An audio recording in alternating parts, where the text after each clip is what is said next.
घोटकी में खबर ईंदा हाल त थाणो ए सेक्शन पुलिस की कार्रवाई 5 ॾींहं अॻु शेल्टन होटल भरिसां मेडिकल स्टोर यूनियन के सदर विजय कुमार मोटवाणी के मेडिकल स्टोर तां फुर्त थियल रक़म 1,30,000 रुपया हथ करे मालिक हवाले करे छॾिया। इन हवाले सां SHO थाणो ए सेक्शन इंस्पेक्टर अख्तर अली अबड़ो पंहिंजी ऑफिस में मीडिया सां ॻाल्हाईंदे चयो त 5 ॾींहं अॻु अंडियातल जवाबदारनि बाईपास शेल्टन होटल भरिसां विजय कुमार के मेडिकल स्टोर मां लखीं रुपया फुर करे विया हुआ। जे बाद CCTV फुटेजिस की मदद से जवाबदार की सुञाणप कंदे संदन कब्जे में फुर थियल रकम 1,30,000 रुपया हथ करे स्टोर के मालिक विजय कुमार मोटवाणी के हवाले कया विया आहिनि। जवाबदार की सुञाणप साजन भंगवार के नाले से थी है, जैके जल्द गिरफ्तार कयो वेंदो। हिन चयो त SSP घोटकी डॉक्टर समीर नूर चन्ना जी हिदायतुनि ते घोटकी पुलिस जो ॾोहारी अनसरनि खिलाफ क्रैकडाउन जारी है। कंहिंखे बि शहर जो अमन ख़राब करण की इजाज़त न ॾिनी वेंदी। हिन चयो त मां पंहिंजी टीम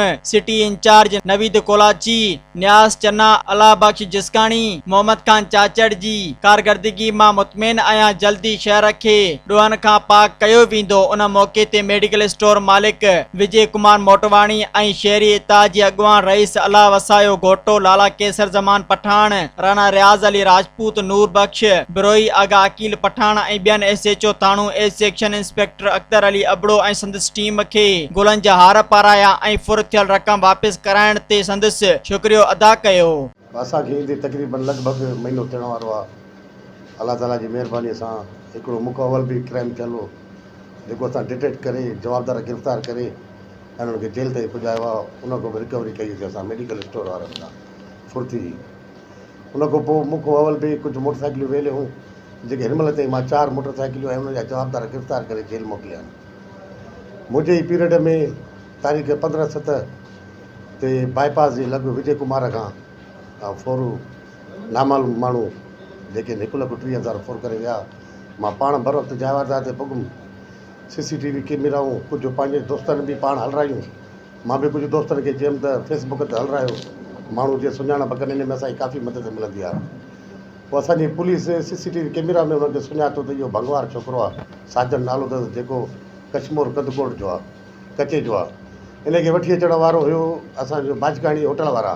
बाईपास ते हुननि जो होटल हुयो जेके हिनखे वठी आया। तक़रीबन 6 महीना साल हुन वटि मुलाज़िम हुयो इहो भंगवार। हुनखे शहर जा दग पिचरा सभु ॾिठल हुया। पोइ बाजकाणी जो पंहिंजो कारोबार बंदि करे रोड़ीअ वञी शिफ्ट थी वियो। पोइ हुते रोड़ीअ ते वञी असां बाजकाणीअ खे बि ॿधी आयासीं, पुछोसीं हे माण्हू ॿिए असांखे पैदा करे।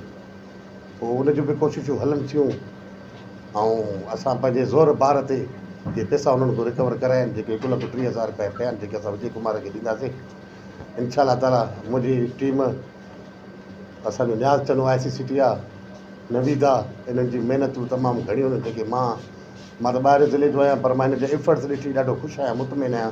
अलाह कंदो मुंहिंजूं कोशिशूं ॾींहुं राति में असांजी टीम जूं त इंशाअल्लाह शहर खे क्राइम तो ज़ीरो पुॼाईंदासीं। तव्हां भाइरनि जे साथ सां शहरी तर्फ़ जा अॻुवान वेठा आहिनि, दोस्त वेठा आहिनि, जेकॾहिं इहो साथ रहियो त इंशाअल्लाह ताला मां हुनजो ज़िम्मेवार आहियां। इंशाअल्लाह क्राइम खे ज़ीरो पुॼाईंदासीं। मज़ीद ख़बरनि ऐं तफ़सीलात लाइ विज़िट कयो असांजी वेबसाइट www.awamiNewsHD.com ऐं ॾिसंदा रहो अवामी न्यूज़ HD।